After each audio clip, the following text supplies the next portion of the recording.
Assalamualaikum warahmatullahi wabarakatuh. Waalaikumsalam warahmatullahi wabarakatuh. Alhamdulillahi rabbil alamin. Salatu wassalamu ala asrafil anbiya wal mursalin Sayyidina wa maulana Muhammadin wa ala alihi wa sahbihi ajma'in, amma ba'du. Yang mulia para ulama, para kiai, para habaib, para asatiz dan asatizah, yang saya hormati para tokoh masyarakat, wabil khusus pengurus Yayasan Nurul Islam, ibu bapak saudara-saudara kaum muslimin yang saya cintai. Malam ini kita memperingati tahun baru Hijriyah 1 Muharram. Mudah-mudahan mengisi kita tahun baru Hijriyah ini lebih baik dari tahun-tahun sebelumnya. Minta tolong echo-nya dimatiin aja nih bang, sound system. Cek 1 2. Echo-nya dimatiin aja. Cek 1 2. Cek. Ya, makasih. Echo-nya di offin aja deh. Dah, makasih. Jangan dioprek-oprek lagi. Nih panitia soundnya udah lunas apa belum sih ini nih? Bapak Ibu saudara-saudara, apa hikmah memperingati 1 Muharram? Ini aja nih yang pengen saya omongin, udah jam 11 nih. Mudah-mudahan pidato saya malam ini selesai dalam waktu 5 menit. Ayo kita lihat sejarah. Bapak Ibu saudara-saudara, hijrah di zaman Nabi dan para sahabat adalah untuk mempertahankan iman, meninggalkan keluarga yang berbeda keyakinan, meninggalkan kampung halaman, harta yang bisa dibawa hanya sekedarnya saja. Jarak Mekah dengan Madinah tidak kurang 650 km. Medannya padang pasir, tandus dan gersam. Kalau siang panasnya membakar kulit, kalau malam dinginnya menusuk tulang. Kok mau-maunya hijrah dari Mekah ke Madinah, meninggalkan kampung halaman, meninggalkan semua-muanya, kok mau-maunya? Tidak lain dan tidak bukan karena mempertahankan iman. Maka kita sekarang ini mengisi tahun baru Hijriyah harus dengan semangat meningkatkan kualitas iman. Ayo lihat latar belakang hijrah, saudara. Nabi kita tahu dalam berdakwah beliau mengalami ancaman teror fisik, teror mental, bahkan puncaknya terjadi ancaman pembunuhan terhadap diri Nabi. Ketika perintah hijrah turun, kabar ini didengar oleh orang-orang kafir Quraisy. Rapat mereka di satu tempat yang disebut Darun Nadwah. Hadir gembong-gembong kafir Quraisy. Rapat dipimpin oleh Abu Jahal. Kata Abu Jahal, saudara-saudara, bagaimana ini? Muhammad sama pengikutnya kita siksa udah, kita teror udah, kita bantai juga udah. Tapi tiap hari kelihatannya pengikut Muhammad makin bertambah. Bahkan sekarang sebagian sahabatnya udah pada hijrah ke Madinah. Ini Islam akan besar di Madinah. Bagaimana cara kita mengatasinya? Abu Jahal mimpin rapat kayak begitu tuh. Dari pojok ada yang nyautin, Abu Lahab. Kata Abu Lahab, gue bilang juga apa, Muhammad dari dulu bunuh aja. Kata Abu Jahal, tibang ngebunuh mah gampang bro, tapi Muhammad kagak keluar dari batu. Dia punya keluarga, family, handai tolan. Ntar kalau keluarganya nuntut balas, kita bagaimana? Abu Lahab lagi-lagi nyautin, urusan sepele itu mah. Kita ini orang Quraisy punya banyak suku, masing-masing suku punya preman. Kumpulin premannya, bareng-bareng bunuh Muhammad. Ntar kalau keluarganya nuntut balas, mereka akan berhadapan dengan semua suku yang ada di bangsa Quraisy ini. Kata Abu Jahal, wah Abu Lahab idenya bagus juga. Bagaimana saudara-saudara, setuju apa enggak? Yang hadir malam itu ikut rapat, serentak mereka berkata, setuju. Baik, kalau emang setuju, saya pesan, kata Abu Jahal, malam ini yang ikut rapat jangan sampai membocorkan keputusan rapat. Siapa yang ngebocorin keputusan rapat, maka akan dikenakan sanksi. Bagaimana? Setuju apa enggak? Mereka pun sontak menjawab, setuju. Abu Jahal ngomong lagi, nah kalau begitu kapan kita bunuh Muhammad? Lagi-lagi Abu Lahab nyautin. Kata Abu Lahab, kagak usah lama-lama dah, besok malam aja kita bunuh Muhammad. Abu Jahal bilang, ya udah, kita sepakatin besok malam kita bunuh Muhammad. Tapi yang ikut rapat malam ini saya wanti-wanti, jangan sampai membocorkan keputusan rapat kita. Rapat selesai, silakan bubar. Selesai dah tuh rapat, bubar dah, pulang ke rumahnya masing-masing. Karena rapatnya sampai tengah malam, di rumah pada ditanyain sama bininya, Pak, dari mana sampai malam begini baru pulang? Rapat Bu. Rapat apa rapat? Rapat Bu, besok malam mau ada pembunuhan. Pembunuhan? Iya. Loh, emang siapa yang mau dibunuh? Muhammad, tapi jangan ngomong siapa-siapa ya Bu ya. Iya Pak. Pagi-pagi bininya belanja sayuran, ngerumpi sama tetangganya. Jeng, ono apa Mbak Yu? Ngano lo Jeng, nanti malam mau ada pembunuhan. Pembunuhan? Iya. Loh, siapa yang mau dibunuh? Muhammad, tapi jangan ngomong sama siapa-siapa ya Jeng ya. Iya, makasih Mbak Yu. Nih tetangga ngomong lagi sama tetangganya yang lain, yang lain ngomong lagi sama yang lain, begitu seterusnya.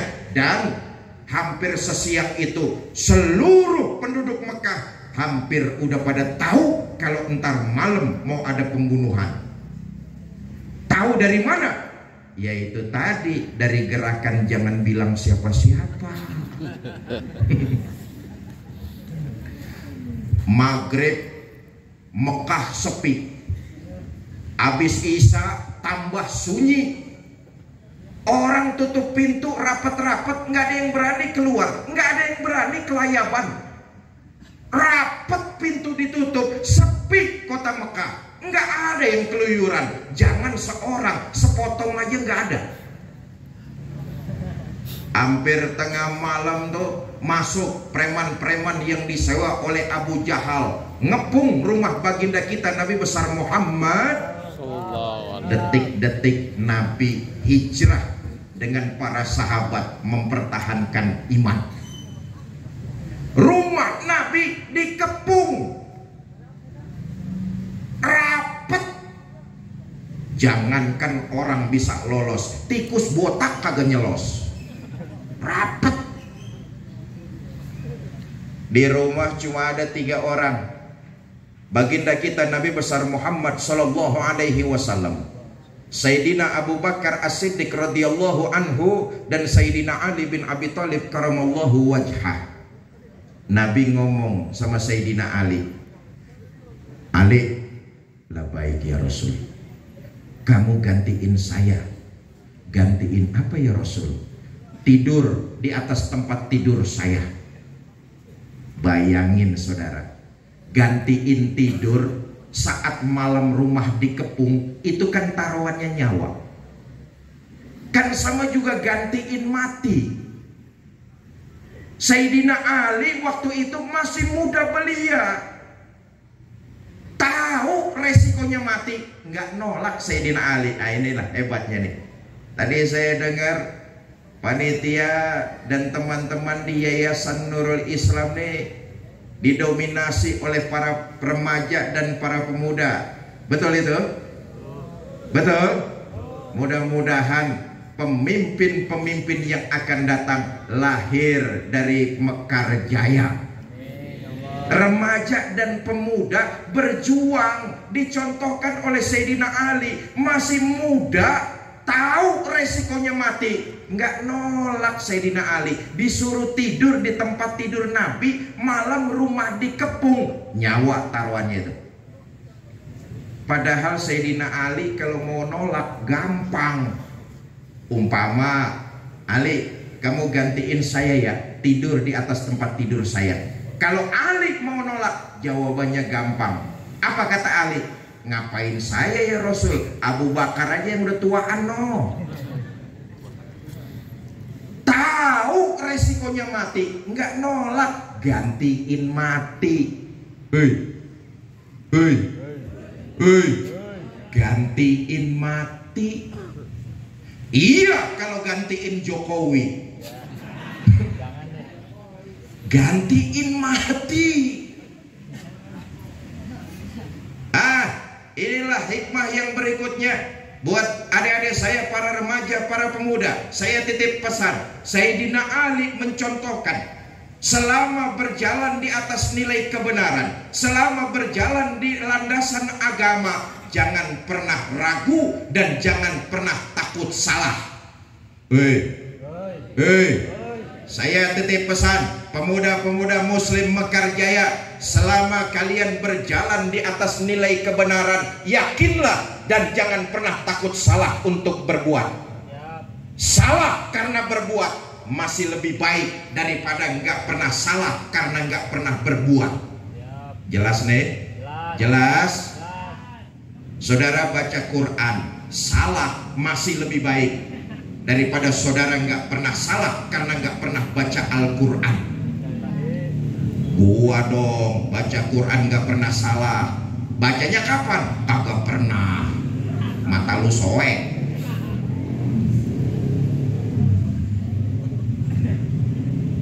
Soal rintangan dalam berjuang, soal tantangan, soal cibiran, soal hinaan, selama kita yakin berjalan di atas nilai kebenaran, anggaplah cacian, makian, hinaan sebagai pupuk yang membuat kita agar lebih introspeksi lagi. Hari esok harus lebih baik dari hari ini. Makanya anak-anak muda muslim Mekar Jaya jangan cengeng dalam berjuang.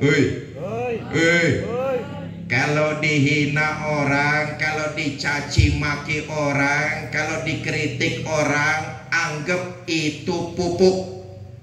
Pohon kalau dia dipupukin, akarnya nembus ke dalam bumi, pohonnya tegak berdiri. Ditiup angin, nggak bakalan dia rubuh. Kenapa? Pupuk.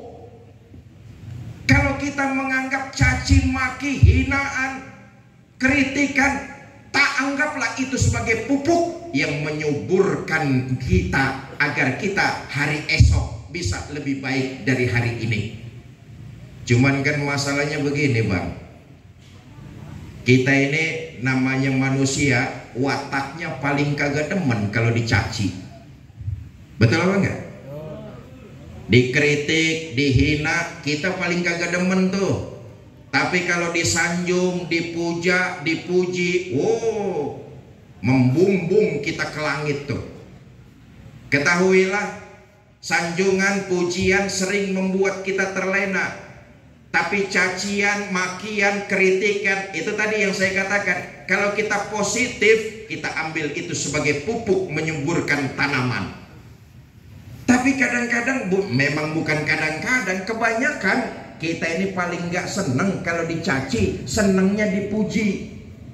Nggak percaya nih, ntar pulang pengajian nih, saudara di jalanan ketemu sama perempuan cakep, saudara bilang, "Neng, cakep deh kamu." Paling tuh perempuan jawabin, ah abang bisa aja. Walaupun jawabannya ah abang bisa aja, saya yakin lubang hidungnya mah tetap aja megar. Betul apa enggak? Watak kita seneng dipuji, nggak seneng dicaci. Tapi ketahuilah, pujian sering membuat kita terlena. Adik-adik saya, para remaja, para pemuda, jangan patah semangat timbang dicaci, dimaki, dikritik. Itu semua Nabi sudah mencontohkan. Sayyidina Ali bin Abi Thalib sudah mencontohkan kita. Apa kata Sayyidina Ali? Baik ya Rasul, saya akan tidur menggantikan Tuan. Berangkatlah Tuan hijrah fi amanillah. Abu Bakar, saya ya Rasulullah, ayo kita berangkat hijrah. Entar dulu ya Rasul, nih orang-orang Quraisy ngepung rumah kita ini.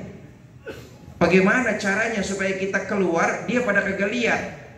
Nabi ngambil segenggam pasir, beliau membacakan ayat, waja'alna min baini aydihim sadda wa min khalfihim sadda fa'agsaynahum fahum. Ditaburkan pasir itu, mukjizat terjadi. Preman kafir Quraisy ngepung rumah baginda Nabi, posisi berdiri tegap siaga, mata melotot, Nabi lewat kagak lihat. Kotok.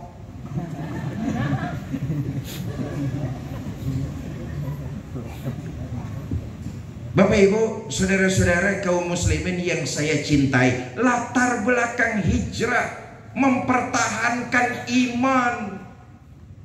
Cacian, makian itu teror mental, penyiksaan itu teror fisik, bahkan ancaman pembunuhan sudah digambarkan oleh baginda kita Nabi besar Muhammad Sallallahu Alaihi Wasallam. Hijrah mereka. Kalau dulu baginda Nabi dan orang-orang hijrah mempertahankan iman, sekarang kita memasuki tahun baru Hijriah dibarengi dengan semangat meningkatkan kualitas iman. Apa diantaranya, saudara? Kualitas iman bertambah. Diantaranya indikasinya adalah senang bersilaturahmi. Salah satu indikasi iman meningkat adalah senang bersilaturahmi, senang berkunjung, senang menghadiri, senang datang kepada saudaranya. Indikasi iman meningkat, dia merajut silaturahmi. Ketika di Padang Arafah, dalam pidato yang panjang, diantaranya Nabi pesan kayak begini, inna dima'akum wa amwalakum haramun alaikum. Janganlah kalian menyakiti dan menzolimi orang lain. Di Padang Arafah Nabi ngomong nih, ribuan, puluhan ribu orang-orang beriman ngumpul dengerin Nabi pidato kayak begini. Janganlah kalian menyakiti dan menzolimi orang lain, karena perbuatan tersebut jelas diharamkan oleh agama. Ayo kita lihat, saudara, kita ini umat Islam dilarang nyakitin orang lain dan menzolimi mereka. Tapi di satu sisi itu artinya kita umat Islam dituntut untuk menjaga wibawa dan kehormatan orang lain. Nah, ini silaturahmi. Satu sisi Nabi mengingatkan agar jangan sampai menyakiti dan menzolimi orang lain. Itu artinya di sisi yang satunya lagi Nabi mengajarkan kita agar menjaga wibawa dan kehormatan saudara kita. Jangan menyakiti dan jangan menzolimi. Itu artinya kamu juga harus menjaga wibawa dan kehormatan saudaramu. Silaturahmi. Sayangnya kita masih salah kaprah mengartikan silaturahmi.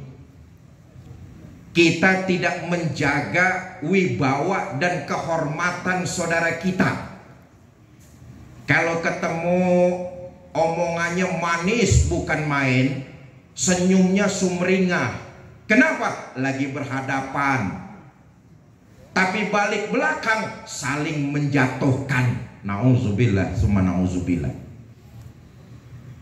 Banyak di antara kita yang mensalahartikannya seperti itu.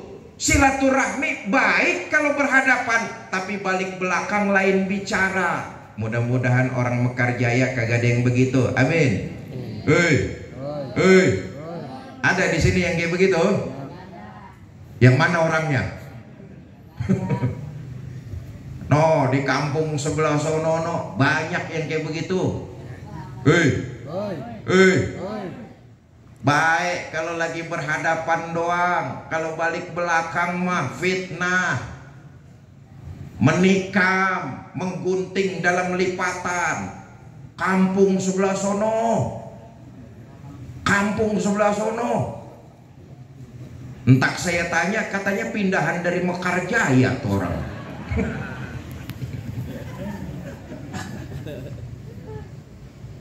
Saudara, dengan kata lain begini, silaturahmi adalah belajar menata hati dari perasaan iri dan dengki.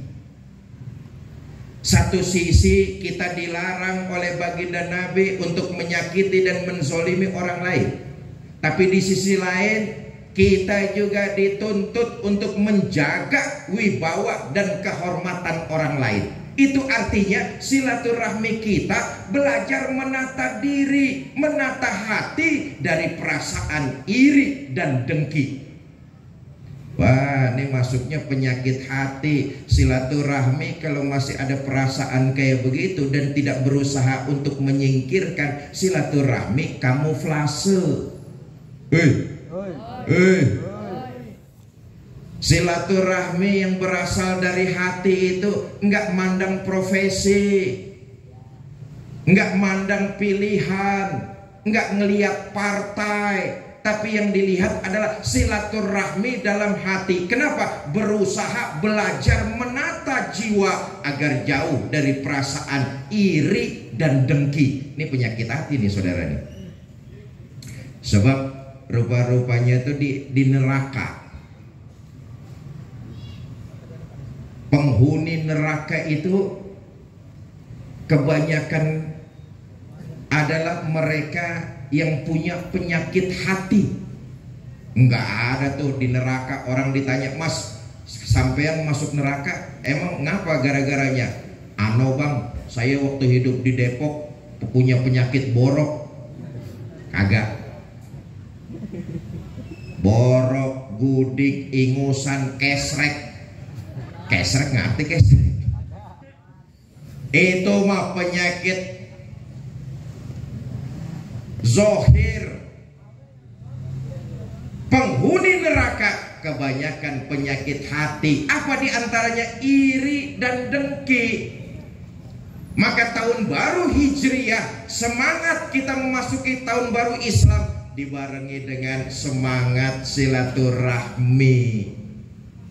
Saudara, saya tidak berpanjang tentang keutamaan dan manfaat dari silaturahmi. Saya hanya ingin menyampaikan orang yang memutus silaturahmi, hidup kagak mau akur sama orang. Bahasa Depoknya begitu dah. Orang yang hidup kagak mau akur sama orang lain, ngerasa bener sendiri, tidak mau menjaga kerukunan, memutus silaturahmi, sungguh azabnya sangat pedih. Di tengah-tengah kampung bukan jadi lem perekat, tapi malah jadi tukang kompor, menghasut, membakar, menyulut, menyundut. Sungguh orang yang hidupnya seperti ini memecah kerukunan, tidak mau menggalang persatuan, azabnya sangat pedih. Ini hikmah buat kita nih. Kualitas iman meningkat, indikasinya adalah rajin merajut silaturahmi. Saudara, diceritakan dulu ada orang kaya mau pergi haji. Karena duitnya kebangetan banyak, nih orang keder mau nitipin nama siapa? Cari di kampung orang yang dianggap amanah. Ketemu namanya Fulan, dititipin sama Fulan. Fulan, saya mau pergi haji, saya titip uang saya sama kamu. Nanti pulang saya ambil lagi uang saya itu. Kata Fulan, Pak, berangkat dah pergi haji sono. Khusuk, mudah-mudahan Bapak pulang bawa haji yang mabrur. Soal uang Bapak, insya Allah begitu Bapak kembali, Bapak ambil lagi, nggak bakalan kurang sepeser pun. Tenang nih orang kaya, berangkat dia haji. Selesai melaksanakan haji, pulang langsung ke rumah Fulan.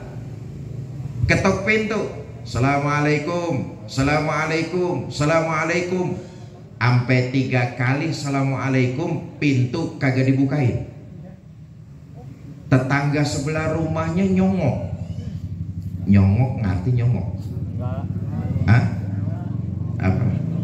Ngelongok.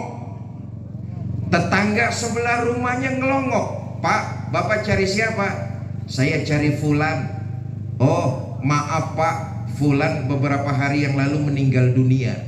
Innalillahi wa inna ilaihi rajiun. Mas tahu nggak almarhum Fulan punya saudara? Saya nggak tahu Pak, dia punya saudara apa enggak? Saya kagak tahu. Atau mungkin Mas tahu nggak Fulan almarhum tuh nyimpen duit saya di mana? Apalagi itu saya kagak ngerti urusannya Pak. Resah nih orang kaya. Tetangganya nggak tahu kalau Fulan punya saudara apa enggak. Tetangganya juga nggak tahu Fulan nyimpen duitnya di mana. Resah hatinya. Dalam hati yang resah, nih orang kaya datang ke seorang ulama, lapor. Tuan saya, kemarin saya pergi haji, saya titip uang saya sama Fulan. Setelah saya pulang, saya ke rumah Fulan, tetangganya ngomong Fulan baru aja beberapa hari lalu meninggal dunia. Tetangganya nggak ada yang tahu Fulan punya saudara apa enggak. Tetangganya juga nggak tahu Fulan nyimpen duit saya di mana. Ini jalan keluarnya apa tuan saya? Kata ulama tersebut, ntar dulu Pak, saya mau tanya, almarhum Fulan itu orangnya rajin ibadah apa enggak? Rajin tuan saya. Sholat berjamaah nggak ketinggalan, ngaji tekun, bergaul dengan ulama, puasa doyan, hidup di kampung menjaga amanah, nggak pernah khianat. Fulan almarhum orangnya rajin ibadah. Kalau memang almarhum rajin ibadah, mudah-mudahan sekarang ini dia sedang mendapat nikmat kubur. Begini Pak, Bapak balik lagi dah ke Mekah. Ntar malam tepat di tepian sumur Zam-Zam, Bapak panggil Fulan. Kalau memang Fulan sedang mendapat nikmat kubur, Bapak panggil di situ di sumur Zam-Zam. Ntar ada yang nyautin dari dalam sumur. Balik nih orang kaya ke Mekah. Tepat tengah malam di tepian sumur air Zam-Zam, nih orang kaya teriak, Fulan, Fulan, Fulan. Sampai 3 kali beberek. Beberek ngerti kagak beberek? Ya. Sampai 3 kali manggil dari dalam sumur, nggak ada yang nyautin apa-apa. Gontai orang kaya ini. Pagi-pagi lapor dia sama ulama tersebut, Tuan saya, semalam 3 kali saya panggil Fulan di tepian sumur Zam-Zam, dari dalam kagak ada yang nyautin apa-apa. Ini bagaimana Tuan saya? Celaka Pak. Celaka ngapa? Jangan-jangan almarhum Fulan sedang diazab di dalam kuburnya. Begini dah, Bapak ke Yaman. Di Yaman tuh ada sumur yang bernama sumur Burnut. Kalau memang Fulan lagi diazab di dalam kubur, Bapak panggil di tepian sumur Burnut, ntar ada yang nyautin dari dalamnya. Berangkat nih orang kaya ke Yaman, dia pengen duitnya balik. Tengah malam di tepian sumur Burnut nih orang kaya teriak, "Fulan, oi!" Baru sekali manggil ada yang nyautin dari dalam sumur. Kaget orang kaya, "Ya Allah, Fulan, kenapa kamu sedang diazab di dalam kuburmu? Di dunia kan kami tahu kamu rajin ibadah, sholat berjamaah nggak ketinggalan, ngaji doyan, bergaul dengan ulama, puasa getol. Hidup di kampung kamu menjaga amanah, nggak pernah khianat. Tapi kenapa kamu sedang diazab di dalam kuburmu, Fulan?" "Pak, betul, waktu hidup di dunia orang ngelihat saya rajin ibadah. Betul, waktu hidup di kampung saya mati-matian menjaga amanah. Tapi rupa-rupanya masih ada satu persoalan yang belum saya selesaiin, Pak. Mumpung Bapak datang ke sini, saya minta tolong cari dan temuin saudara saya, sampaikan salam permohonan maaf dari kesalahan yang pernah saya lakukan." Tambah terkejut nih orang kaya. "Loh, kamu punya saudara, Fulan?" "Punya, Pak." "Di mana?" "Mekar Jaya." "Ya udah, Sherlock."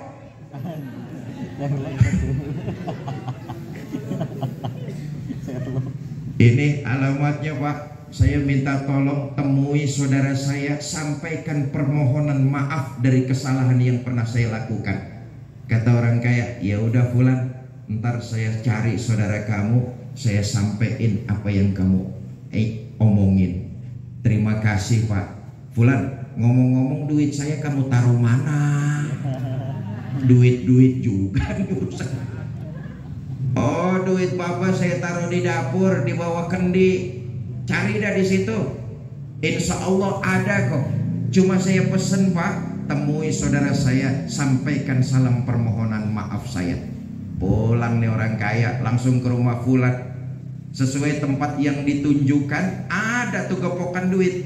Dihitung kagak ada yang kurang sepeser pun.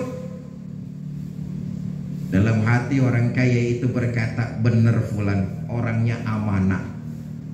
Berbekal alamat saudaranya yang dia pegang, nih orang kaya cari rumahnya. Ketemu, ketok pintu. "Assalamualaikum." "Waalaikumsalam." Mas saudaranya Fulan ya?" "Betul, Pak.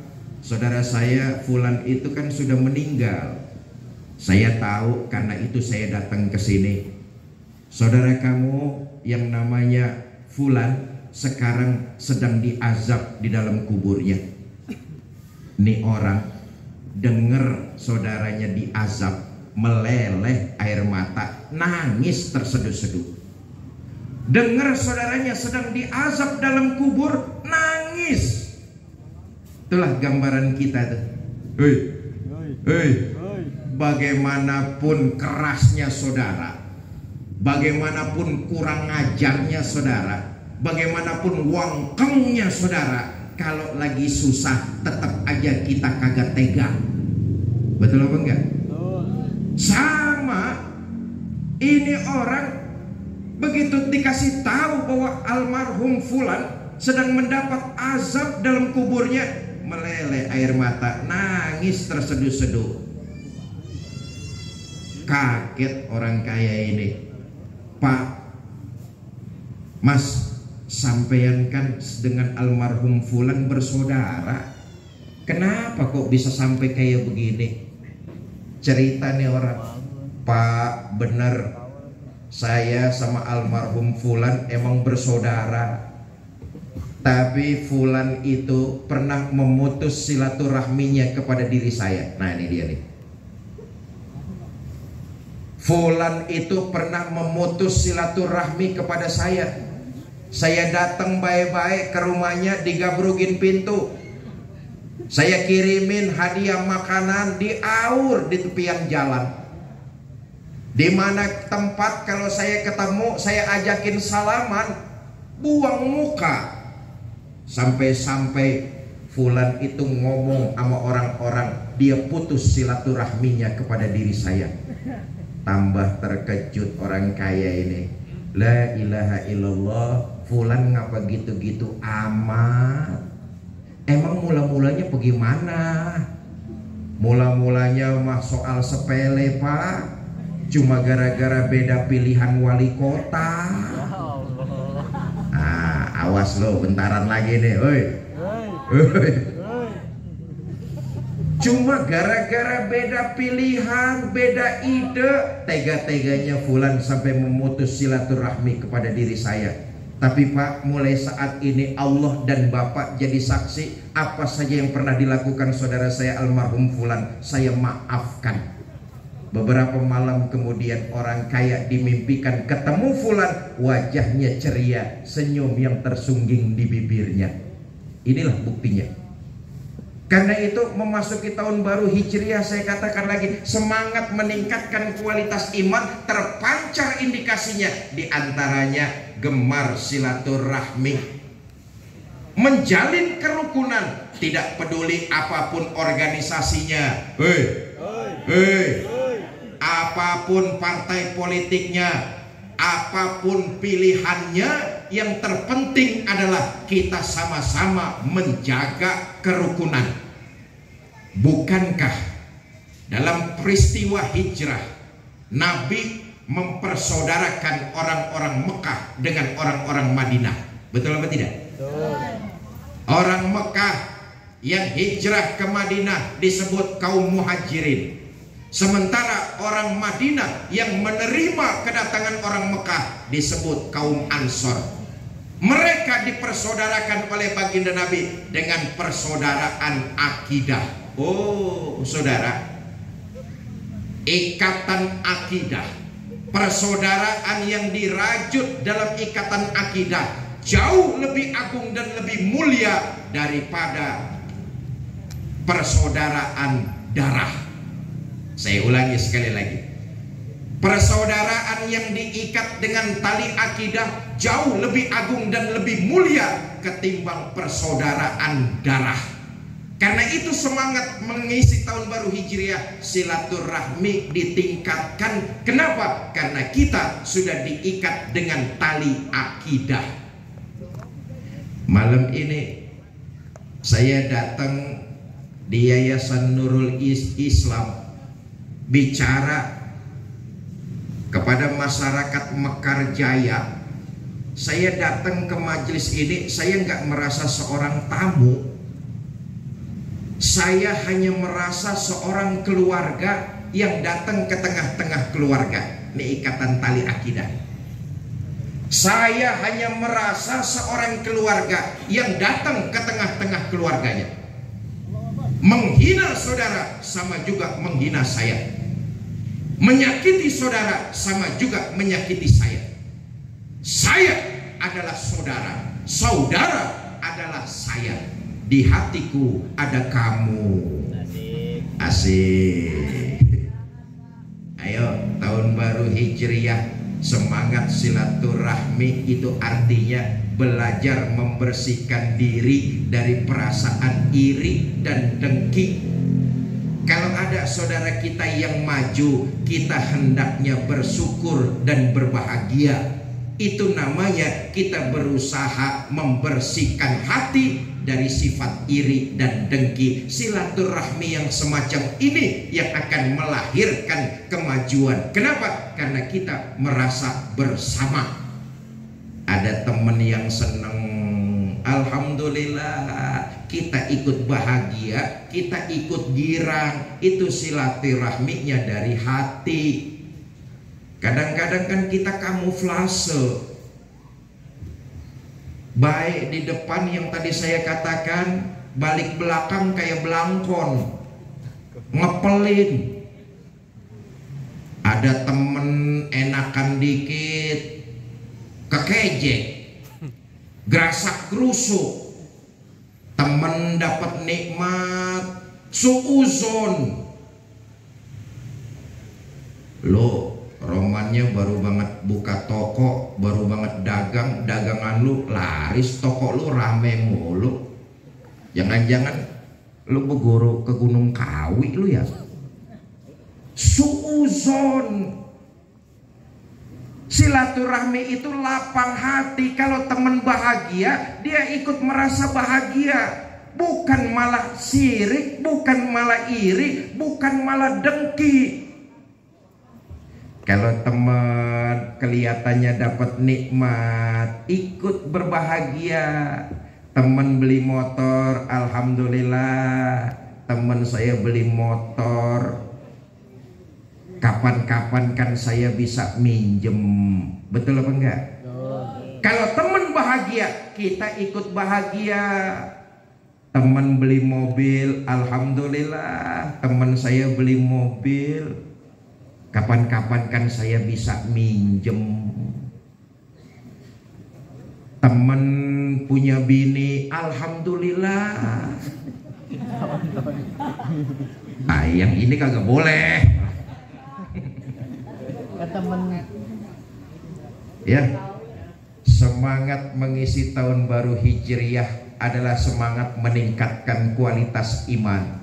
Kualitas iman itu akan terlihat, tadi saya katakan indikasinya adalah kita gemar silaturahmi. Kalau sudah gemar silaturahmi, maka akan ada rasa saling menghormati. Yang muda datang sama yang tua, hormatin yang tua. Hei, yang muda, yang muda datang sama yang tua, hormatin yang tua. Jangan nyeloncong. Ngerti nyeloncong? Jangan songong. Hormati yang tua, datang sama mereka. Yang tua, yang tua, yang tua kudu tahu diri, sayangin yang muda. Yang muda kudu hormat sama yang tua kudu sayang sama yang muda. Kalau sudah silaturahmi ini terjadi, maka akan ada saling menghormati. Kalau ini kemudian kita laksanakan, insya Allah kita semua bisa menjaga kerukunan, mengompakkan persatuan di antara kita. Insya Allah Mekar Jaya di tahun-tahun yang akan datang lebih maju dan lebih sejahtera. Bapak Ibu, sudah jam 12 kurang 20 menit. Tidak elok kalau berpanjang kalam. Ini saja yang dapat saya sampaikan. Mudah-mudahan ada hikmahnya, mudah-mudahan ada manfaatnya. Lebih kurang saya mohon dibukakan pintu maaf yang sebesar-besarnya. Wallahul muwafiq ila aqwamit thariq. Assalamualaikum warahmatullahi wabarakatuh.